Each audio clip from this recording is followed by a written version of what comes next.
Hello, welcome to Gardener's World. Now here in the Jewel Garden, at this time of year, when everything is growing very fast, actually it's standing upright. It doesn't need supporting. And that's part of the beauty. Everything just seems to be full of enough energy and vigor to support itself, and that looks as though it'll go on being the case. But of course, experience shows that's not true. It would only take a really vigorous storm or even another few weeks of growth for things to start to flop and then break and fall. So a really good thing to do at this time of year is to stake plants that might need staking before they actually do. And that way, you're never recovering from disaster. So this delphinium, for example, very often they're staked with canes. You can use string, you can use brushwood. I like to use these metal supports that we make. We buy the wire, bend them round a log, and they last for years. Some of these I've had for about 30 years. And if I just go around it, just gently creating a support that isn't pushing the plant together, it's not forcing it to do anything that it doesn't want to do, but providing a support if it needs it. And if you do it now, very, very quickly, it all disappears under new growth. No one can see it, but the plant can use it if needed.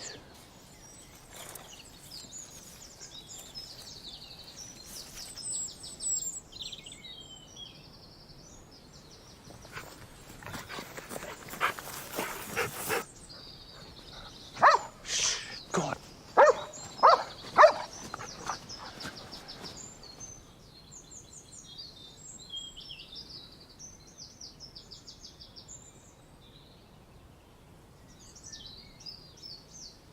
Come on, Ed.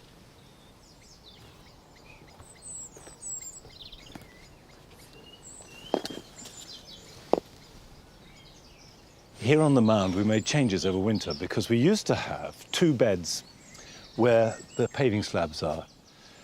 But it was all a bit tight and constrained, and you couldn't really see them, you couldn't get at them. And although I liked the contents of the beds, it wasn't working in terms of the space. So we've lifted all the plants, paved the area, so this is now a terrace.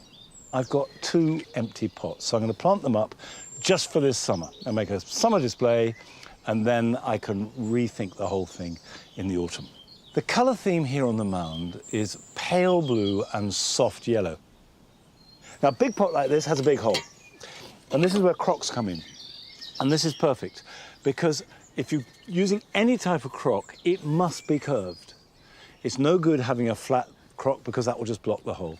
Something that will keep the compost from falling through, but the water can get under and make its way out. So we'll put that over there.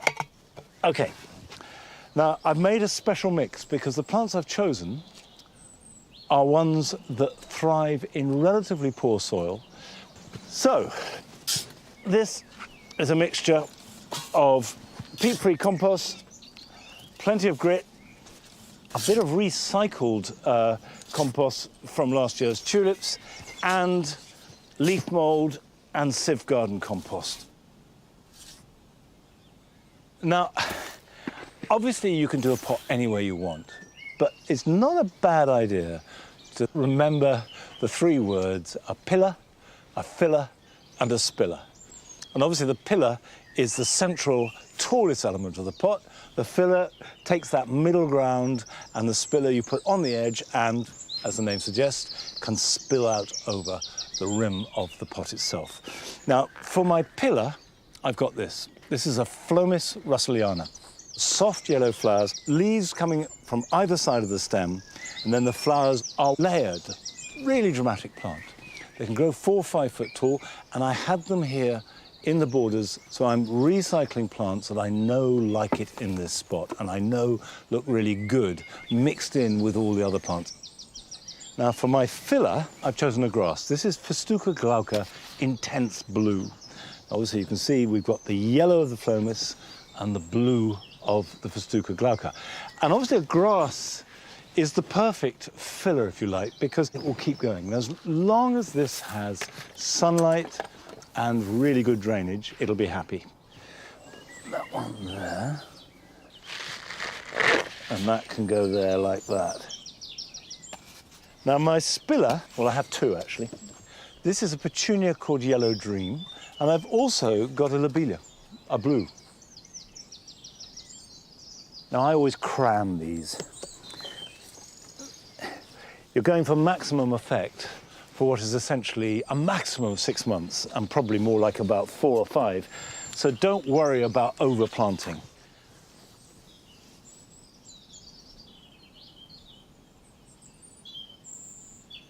Now, Adam moved to a new garden in the winter. We visited him back in March, and now it's time to see how he's getting on.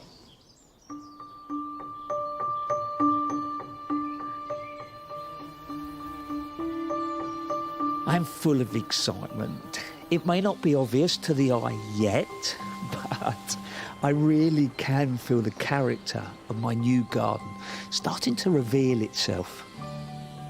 Welcome back to my new garden, which in all honesty is still very brown, but I've been a busy boy since you were last here. If you remember, I inherited a blank canvas, just a sloping plot of land running down from the house to the river. Once I'd worked out what I wanted, it hasn't taken long to make some pretty big changes. The fence down the side is complete. Hardcore has been laid for what will be the terrace, and different garden spaces have been levelled. I've planted loads of trees and even started work on the borders to get them ready for planting. Before we crack on with the borders, you might remember I planted a hornbeam hedge all the way down both sides of the garden.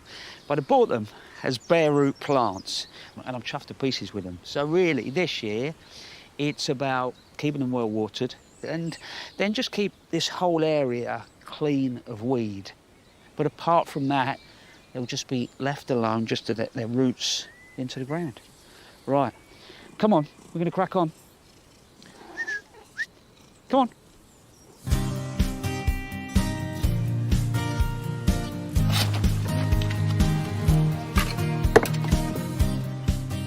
There's a lot of conversation, isn't there, about no dig, but if you move into a new build, or like me, a site where you really have not got an idea what is going on, then to dig it just makes perfect sense. So I use an old-fashioned method called single digging. I dig a trench that's a spade's depth, and then I put that soil in a wheelbarrow, move it to the end of the border. And then what I do is I use well-rotted manure. I put in probably about 50 mil. But you can use your own compost, composted bark, and you create your next trench by turning and filling the one you've just created. And then you work your way back. So I've done that, and then I've just left it for the winter. And a lot of people say to me, well, Frosty, why don't you just run a rotavator up and down? It'll be easier. The reason being, you see that is spineweed. So if I cut that into 30, 40 odd pieces with a rotavator, and it gets buried in there, it becomes 30 or 40 plants, you know. So it might feel as if, you know, it's hard work, but I know that by the time I actually plant, I'm hopefully going to be near on weed and stone free. While the borders are going to provide me with colour and interest across the year, I've really been thinking about the garden in layers, starting with the tree canopy. I've actually planted nearly 30 trees in the garden. I keep them well watered, not just this year, but next year as well. And there's no sense just coming out every day, giving everything a bit of a sprinkle. You better half an hour when you come home from work, fill the watering can up and do 4 trees really well. And then the next day do another 4 trees, you know.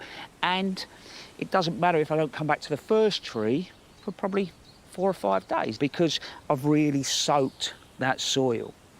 When it comes to designing, what I tend to do is choose the main tree. And here, it was the ginkgo. And then once that's in, I start to build the other trees around it. And I'm looking for different shapes and forms. And I think that's not just in isolation in this garden, that's then starting to look at what's in the distance. So I can connect the garden to what's going on outside.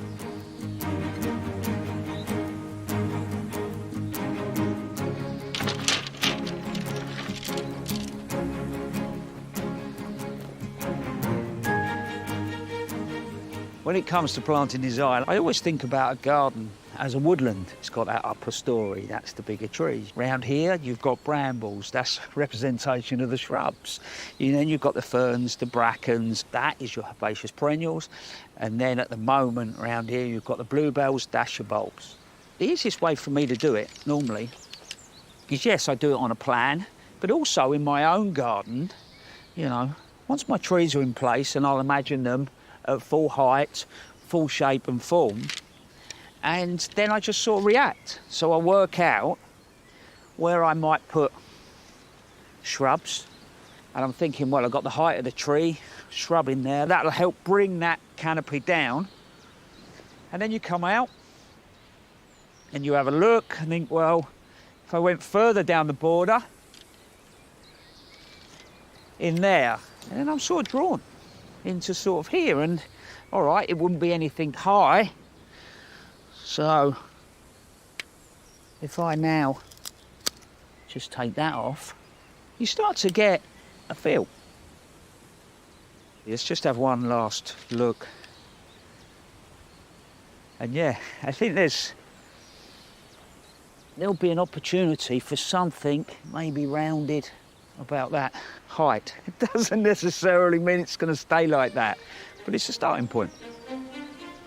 Around the front of the house, there will eventually be a small courtyard garden. But for now, I'm planting up some pots with Osmanthus burkwoodii, an evergreen shrub that has beautiful white-scented flowers in spring, and they don't mind being clipped.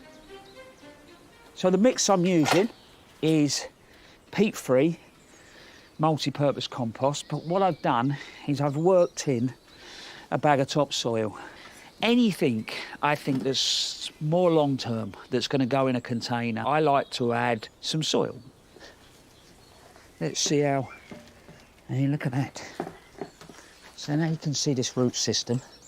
What I'm going to do is just slightly stir with the white fibrous root. That will encourage the plant to put on more root, which means it will stabilise quicker. We lower in. So all I want to do, make sure there's no real air pockets, so you can work that in with your hand.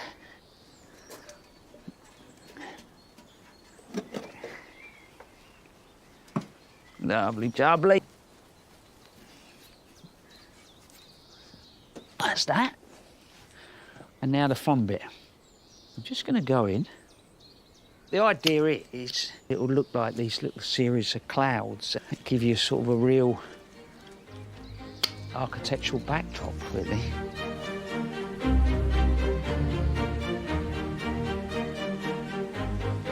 There's something wonderful about the idea of creating something, for your family, and yeah, I think it's going to be a special garden. I really do.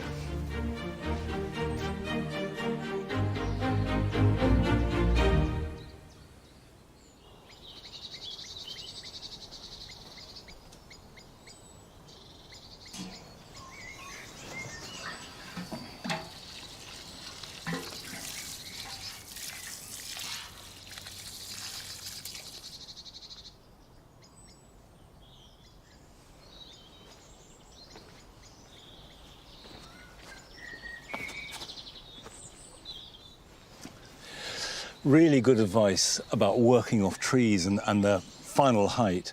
But what struck me was all credit to Adam for single digging. I single dug this garden, and it took me years. And I know how much hard work it is. And it's not very fashionable at the moment, but sometimes you have to do it. And investing in the soil is investing in the future.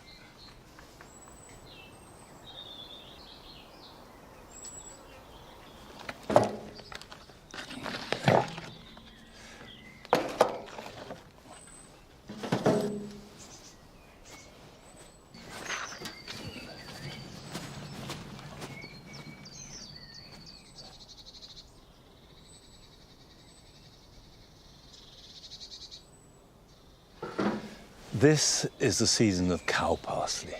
Now, cow parsley is, I think, the most beautiful flower in the world. Partly because it's lovely in its own right, but also because of the way that it grows. It forms this wonderful dancing froth, and we're blessed to have it here in the garden, but only because this floods and it brings the seed in. And it does spread around the garden a little, but not really as much as this. So what I've done in the writing garden is inspired by cow parsley.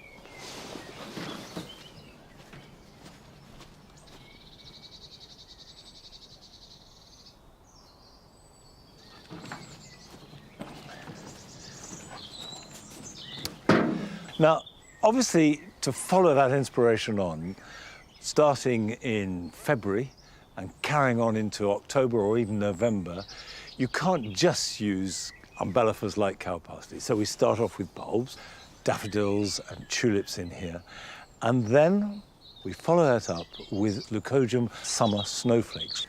And they are beautiful, but they are thugs.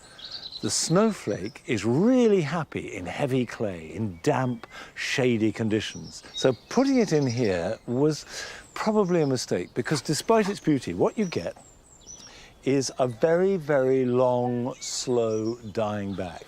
These are the leaves of the snowflake. You can see there are the seed heads of the flower. And these will stay looking green and strong for another 4, 5, 6 weeks, which means they're filling the space. So that's my fault. What I'm going to do is take out half of the leucojum and I'll plant the bulbs into the orchard, and that will create space that I can plant the ammi and the wild carrot and also the lovage.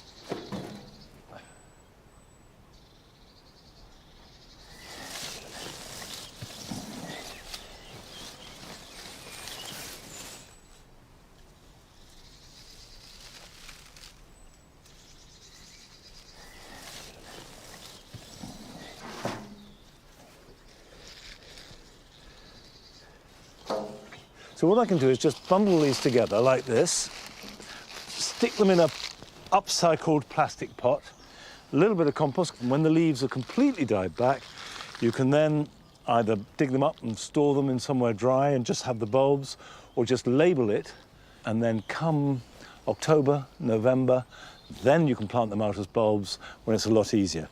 And the really important part for any bulb is dying back. The biggest mistake, if you want bulbs to flower next year, is to cut back the foliage after flowering, because that is going to feed into next year's bulb.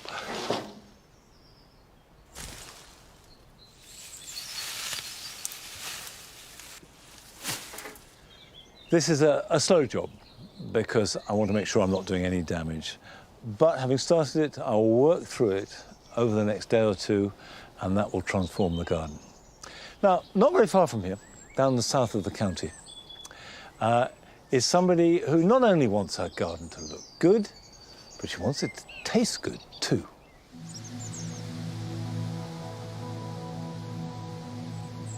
Wild food knocks cultivated food out the park for the nutrition. It's delicious. Foraging just utterly connects you to nature and to plants in a way that nothing else does. It's made me wonder, once you get that spark of wondering about stuff, then there's no better place to be. I'm Liz Knight, and this is my garden in South Herefordshire.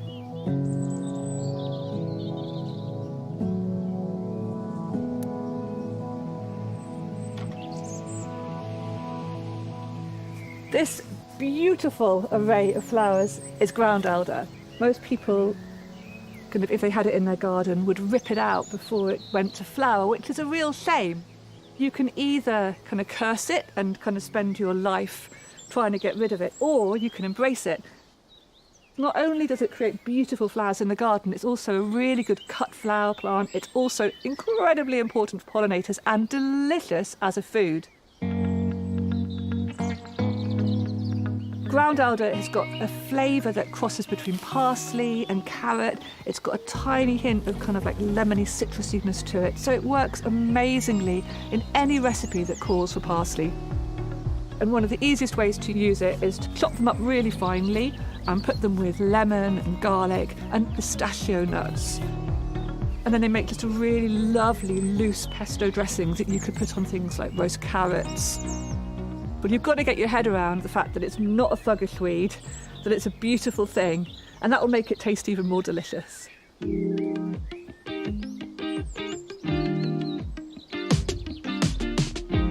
It's really important that you take your time and you take foraging in baby steps and you only pick plants you really, really know. So I always say to people, you only ever pick really easy to identify plants. Don't ever take any risks with eating anything that you're not 100% sure about. There are so many things that you can use to make delicious dressings for sort of salads. So things like potato salads go really well with mustard family plants. The kind of plants which grow kind of as wild plants in my garden are jack by the hedge. It's otherwise known as garlic mustard. It's got lots of different names, all related to onion and garlic and mustard, because it's got the flavour of all three of those in it. And then on the other side of me are two other different types of mustard plants. So here is, you might recognise as honesty, which has got lovely mauve coloured flowers, and the whole thing again is edible. So honesty has got quite mild tasting leaves and quite sweet mild flowers, and then when the seeds suddenly emerge, these seeds taste really, really quite hot, and then you can use those like the most powerful kind of wild equivalent of a wasabi. If you like wasabi heat, then you might really love this plant. This is Ditanda, and you'll often find it growing wild in coastal areas. And if you try it, after a few chews, it'll make your mouth curl in a really delicious way.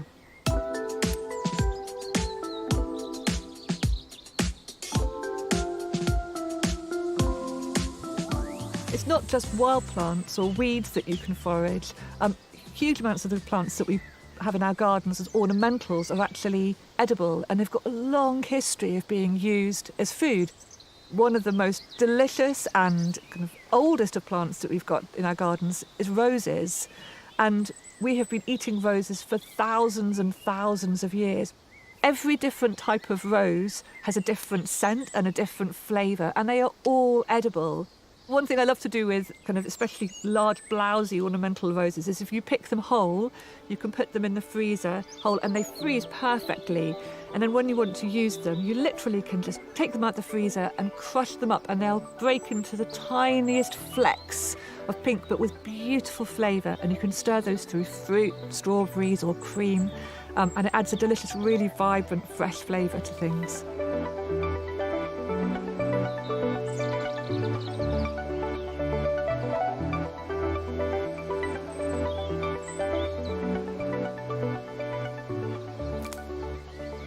I often get asked by people when I'm teaching foraging courses, or I used to get asked, do you ever get ill?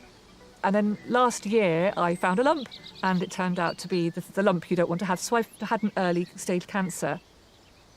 Foraging and just being in nature, just being in the garden, even through the depths of winter, I know helped me so much through this sort of ultimate kind of winter that I've had, where I lost all my hair, you lose your identity. So I'd come out with my bald head in the winter and sit with the plants, and like all the plants were tight in bud, so my blackcurrant bushes all had these little buds on them, and I'd come out and find myself talking to the buds going, in the spring, we're going to be back. Fortunately, my cancer is treatable, but you still have to face, in a way, your mortality, and I'm convinced that I was able to do it because I was able to get out into nature.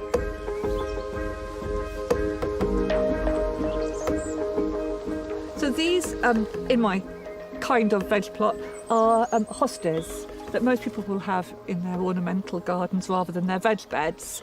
But I grow them here because I eat them. And amazingly, I think that the slugs don't like to go for them so much because there's so many other plants around that they kind of get at. So I tend to kind of do quite well with them here.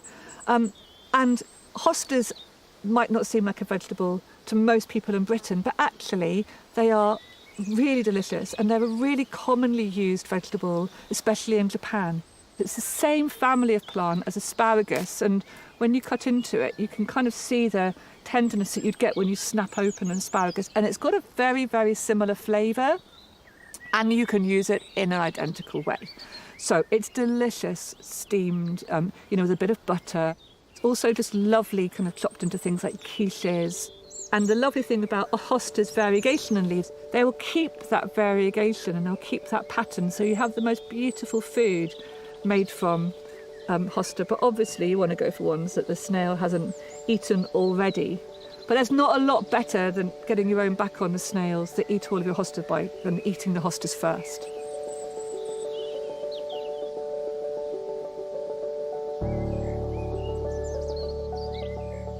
I think foraging has made me realise how incredibly beautiful the world is, and how lucky we are to be here, and it's made me feel incredibly lucky.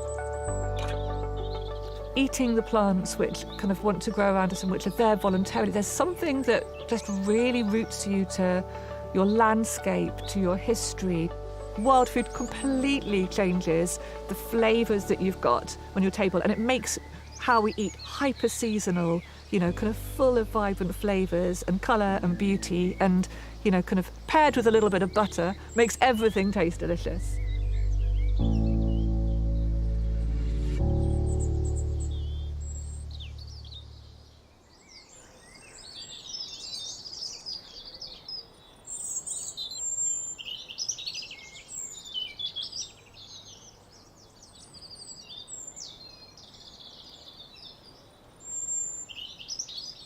There is a moment here, it probably lasts a few days, when this is one of the things I love most in the garden at this time of year.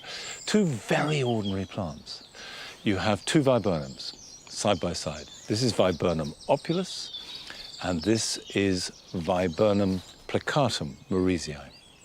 And the Viburnum opulus starts out with slightly green, just touched with green flowers, which then become brilliant white, sort of pom-poms, almost looking like a hydrangea pom-pom.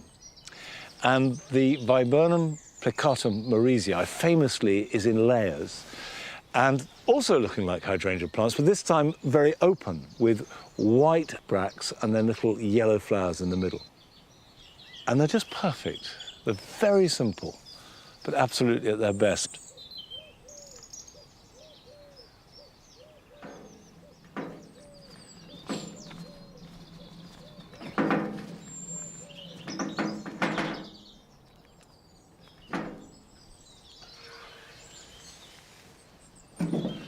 This particular corner of the garden is the first to flood, and so on a winter like the one we've just had, this can be underwater for weeks on end.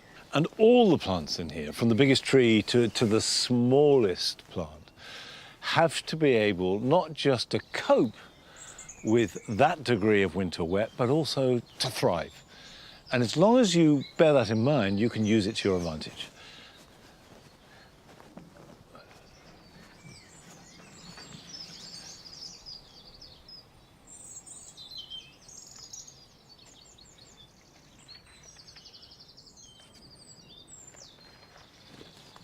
Now, this corner is north-facing, so it only gets dappled light at the best of times, working its way through the high hornbeam hedge behind it.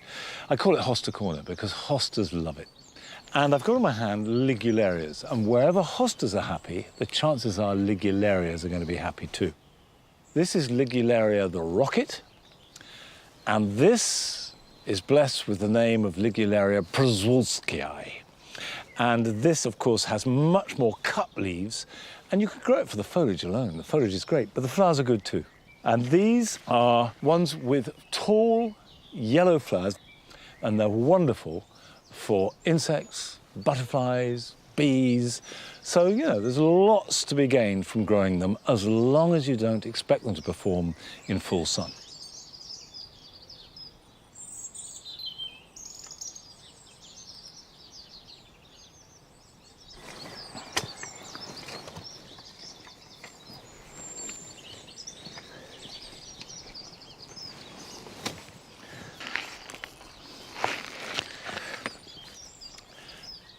With a plant like Ligularia, and any damp-loving plant, when you buy it, take it home and give it a really good soak.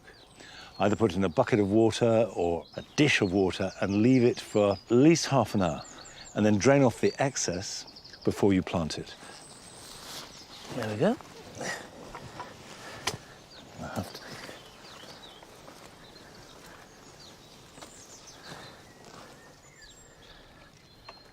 Okay. Just like that. That's beautiful. The foliage will rise up above the line of the hostas, and then in July and August it will throw up these tall spires of yellow flower that will be 4 or 5 foot high, looking really good and completely happy in this shady, damp corner.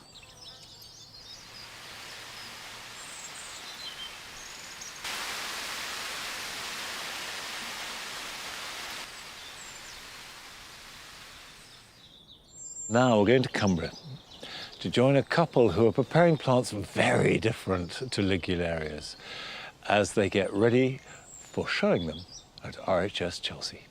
The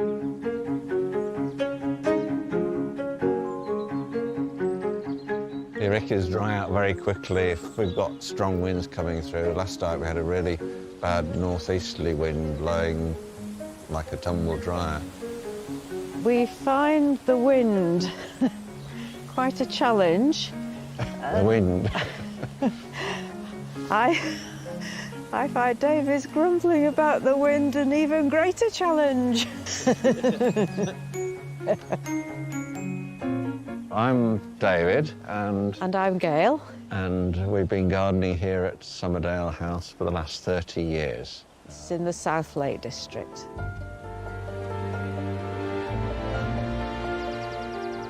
When we came here, the garden was overgrown with brambles. And hadn't been gardened for about 40 years. No, that's we right. think. So that's when Gail started propagating plants in earnest, so we could fill the garden with plants.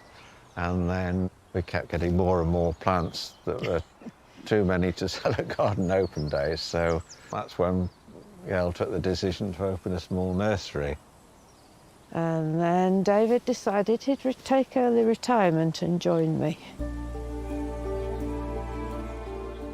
My daughter gave me a couple of named auriculas, and the obsession just grew and grew and grew until we've ended up with over 500 varieties of auriculas.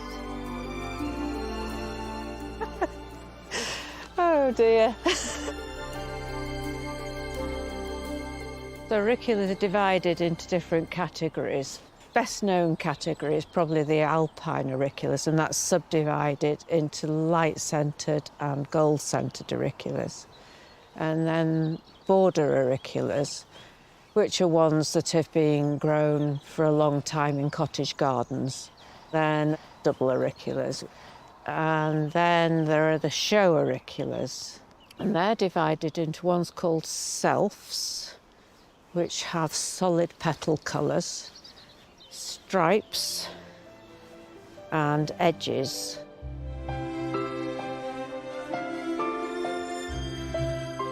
Well, there are so many beautiful flowers, and what's my favourite today won't be my favourite tomorrow. That one's called Strawberry Fields, and that's quite a nice one. That's one of my all-time favourites. It's called Twiggy. It's a pale yellow self. These are all the plants, 1,600, that we have collected as potentials for showing at Chelsea. It's a misconception that auriculas are tricky to grow. There are two things they really hate. One is the midday sun in summer, and the other is to get very wet in winter. So they can be grown in the garden, although in Cumbria it's a bit trickier because we have a very high rainfall. We grow all ours in tunnels. We put shading over the tunnels in summer, but we take it all off in winter. I mean, at the end of the day, an auricula, it's an alpine plant, so it just don't like to be too wet in the winter.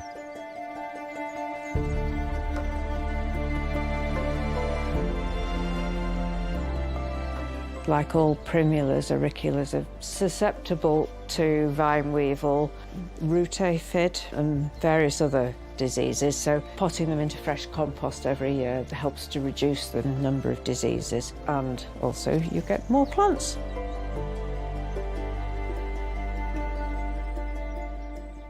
I think the challenge with showing auriculas at Chelsea is generally they would have finished by the time of the Chelsea Flower Show, so we're doing everything we can to try and keep back as many we can that are still in bud and hopefully show a wide range of all the different varieties so people can see what's available, and we're using every trick in the book, tried or untested, to see if we can achieve that.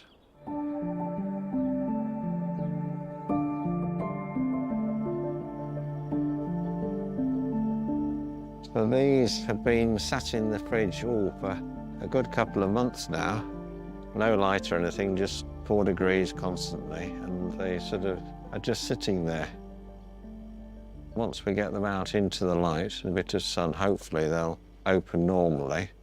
But the key thing is deciding when to take them out, which is a bit unfathomable.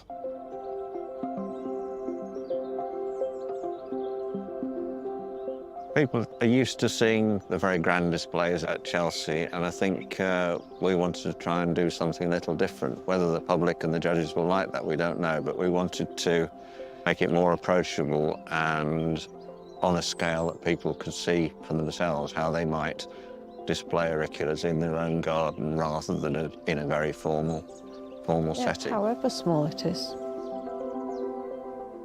Been nervous for about the last 2 months. Anxiety dreams. It'll only get better. I worry about whether sheep are going to break into the nursery, which they do from time to time, and They eat do. all the auriculas. I'm not kidding. I just find the wind picks up just before a show to stress things, and then... Yes, and the sun comes out, so everything gets dry, and And then you have snow. you don't. Let's have Piglet. Put Piglet in there.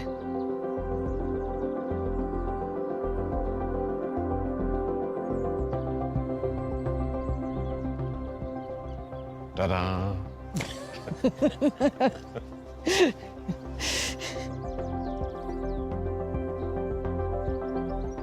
Then there's the worry, provided we get enough plants that are in perfect flower for Chelsea, just getting them down from here to Chelsea. People will use things like refrigerated transport, but because we're a fairly small display, it's not really practical for us to do that. So we're going to cram them all into the back of the car, turn the air conditioning on full, Charge and down get there. as cold as possible, and then hopefully they'll make it to the show. Wear my tow jacket.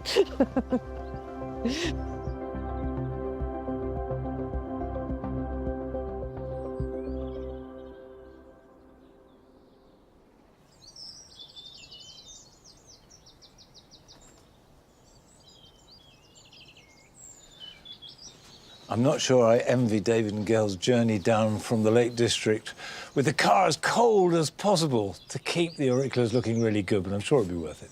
And I will go and see them at Chelsea next week.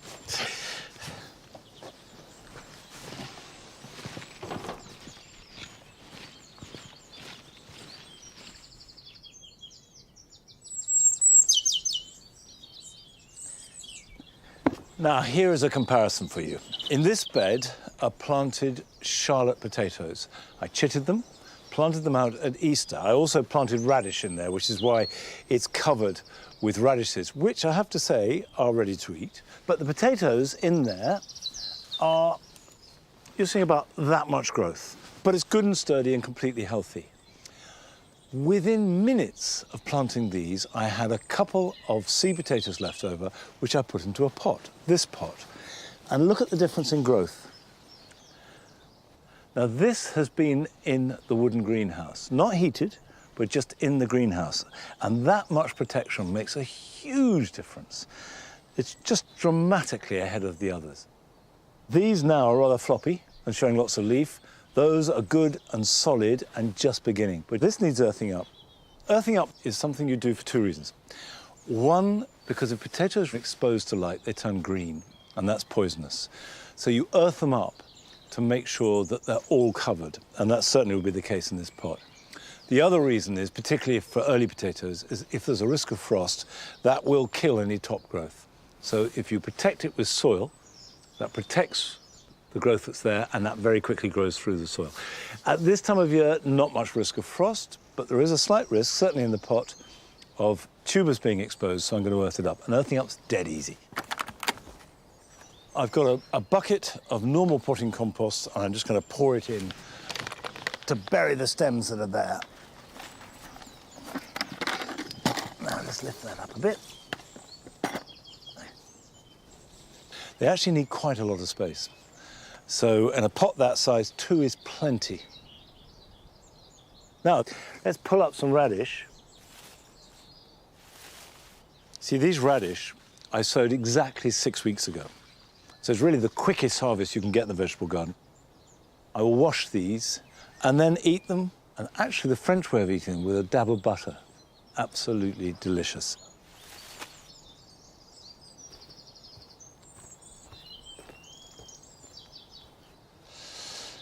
I've got some leeks here, which I sowed actually last year in December. Leeks do very well from seed, and there are 2 ways of planting them. You can either plant them individually, which is the conventional way and the way I was brought up to do it. However, I have, over the last sort of 5 or 6 years, been growing my leeks in pots, in blocks, and I scatter the seed, and in some cases, you know, there are 3 or 4 in a pot, other cases just 1 or 2. But the idea is you plant each pot and bury it a little bit deeper than it is in the pot, and you dig up a clump of leeks. And you still get decent-sized leeks, but it's easier to harvest them. So if I just space these out, like that, just make sure that they're equal, either side of the board, which is really useful. So a nice deep hole. Pop that in there, bury it well, and then cover it up. Everything above ground will remain green, everything below ground will be white. This is a variety called Lancia. You can harvest these, well, as early as late July, whereas most varieties are for autumn and winter. But it's not too late to sow leeks. And if you want to sow leeks now, do so. You can sow them outside in a drill, you can sow them inside, but don't sow them into a seed tray. If you're going to sow them inside, sow them straight into pots or modules, because they do need depth to their roots. And then you lift them and plant them out in a wider spacing.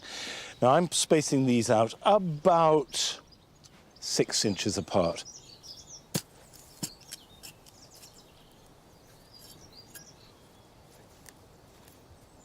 Okay, I will get the next tray in, and while I'm doing this, we're going to join Francis, who's visiting a garden with a very particular approach to horticulture.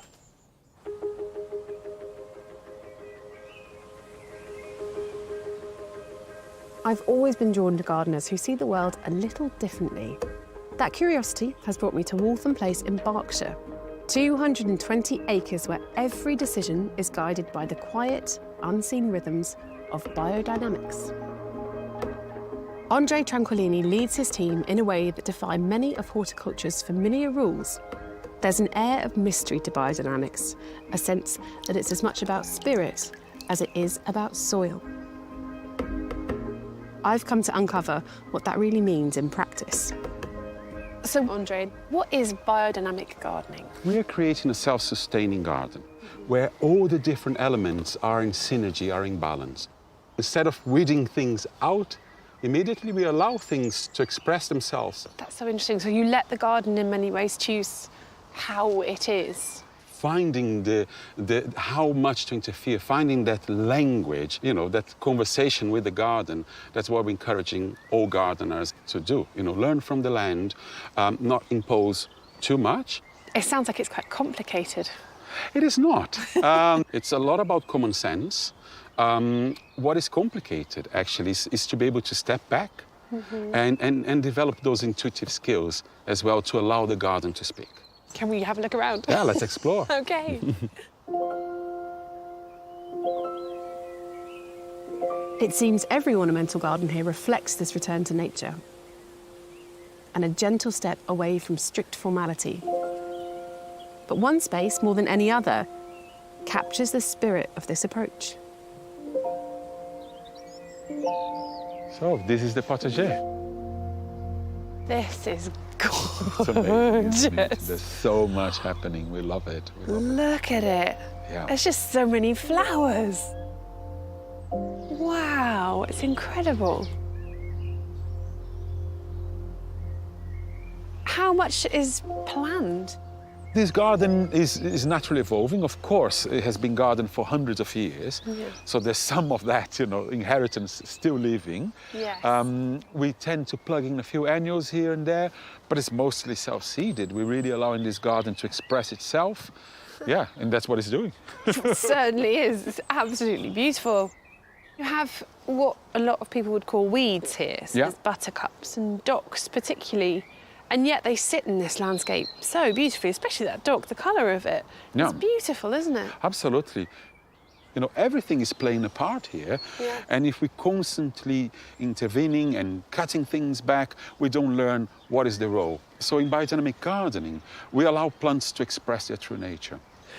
This is obviously a big, very full space. Yeah. That could be quite daunting, but it feels like this could be applicable on a smaller scale as well. Absolutely. And from all of our gardens, this is the one we think that, people can take some of these ideas and implement at home. Yeah. Over in the kitchen garden, there are over 60 varieties of veg, from things like crystal lemon cucumbers to chard. Andre's team use a number of techniques to fine-tune the way they work with their crops. One of the main things I know about biodynamics, and I don't fully understand it, is with biodynamic gardening, there's an element where you're doing your gardening tasks according to the lunar calendar. But could you explain how that works? Absolutely. With biodynamics, we're always trying to optimize the resources that are available to us. As we know, the moon has got an influence on tides, has got an influence on water. Why would not have an influence on plant sap, on plant growth? So we tend to sow our seeds just before full moon.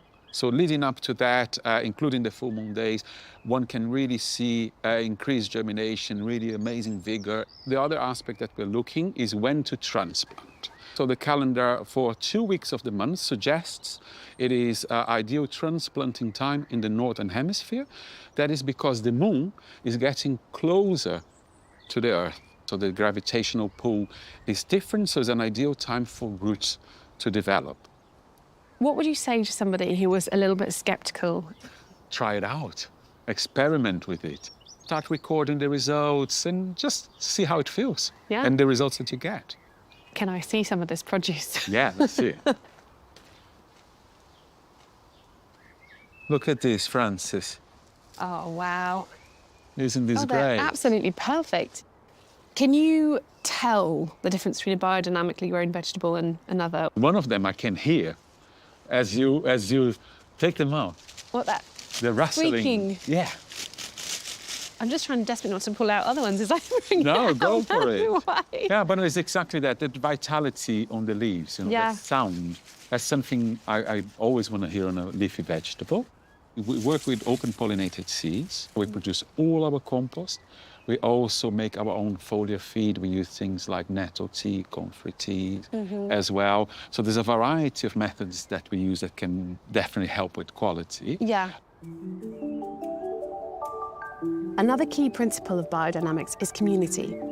Andre fosters that spirit, bringing the team together, often to nurture the land and their connection to one another. So what's happening here today then?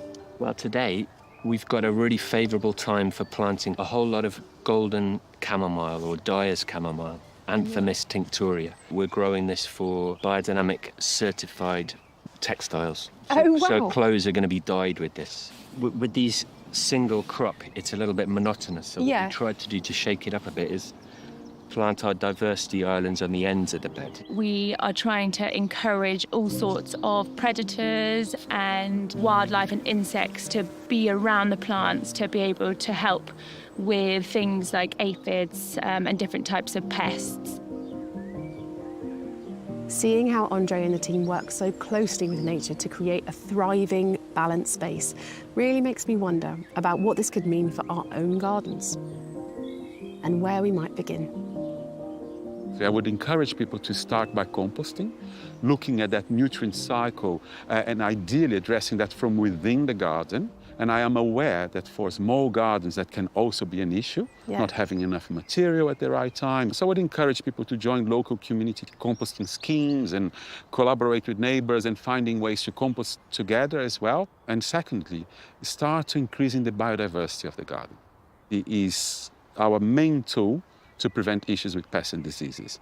So we tend to say at least 20% of a productive space should be set aside for biodiversity.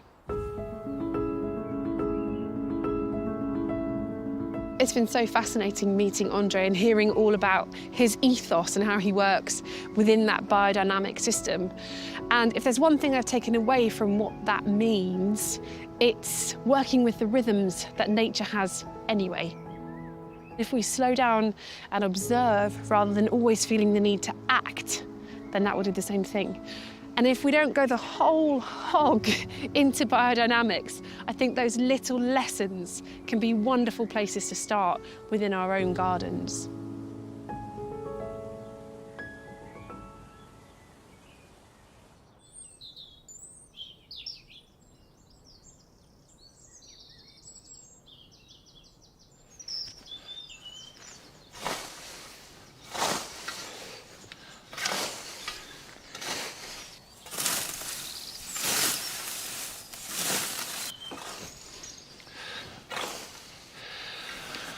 I'm not just tidying up, I'm actually harvesting a crop. Well, actually, no, not a crop. Harvesting a feed for plants, because nettles make really good plant food because they're very high in nitrogen. Just gather them up like this. Pop them in there.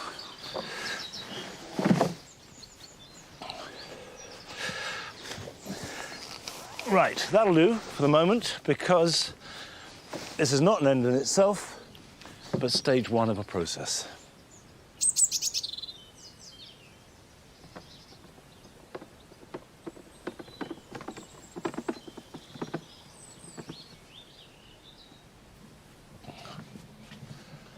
Right, Ned, this is how we make nettle feed, okay? Pay attention.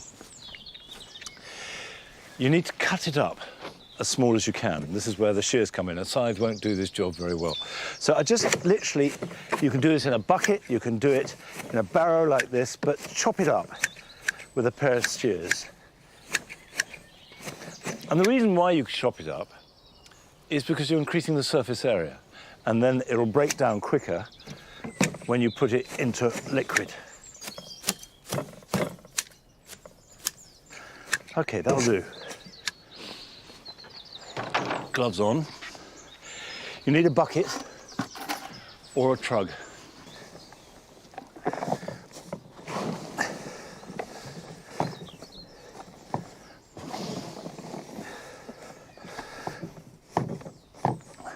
Now, having filled the bucket as full as you can, what you want to do is then cover that with water.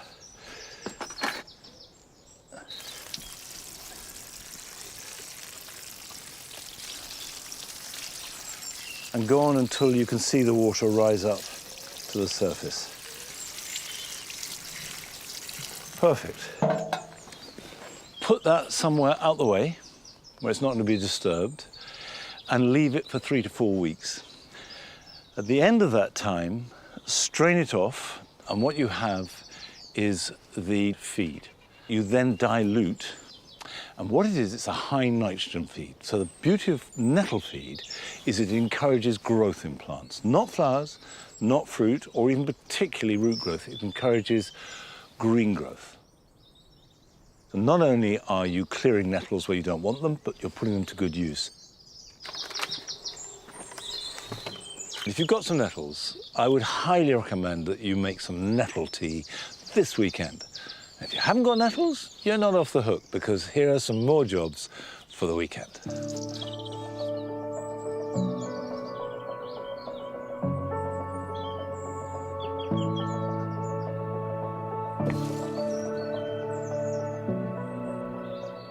If, like me, you have dahlias temporarily growing in pots, but you can't plant them out because either you don't have enough space or where you live there's still a risk of frost, it's a good idea to pinch out the tops, cutting down to a pair of leaves, and this will encourage the plant to produce side shoots, which in turn will carry more flowers, and also means that although it will delay flowering by a week or two, it will extend flowering in early autumn by up to a month.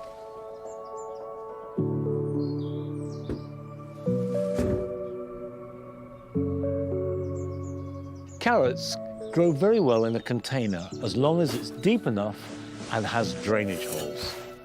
Fill it with a free-draining compost, and in practice that means adding some grit or sand to a peat-free compost. Sprinkle the seed lightly on the surface, cover them over using your fingers or a little rake, and then water. And they should germinate in a couple of weeks' time.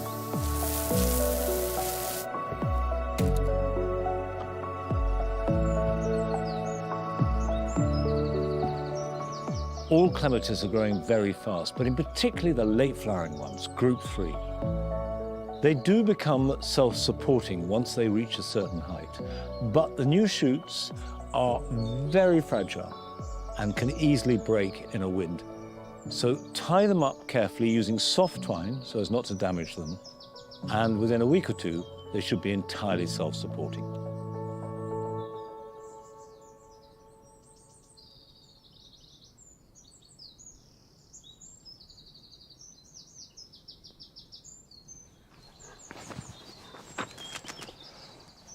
What have you got? Was that good?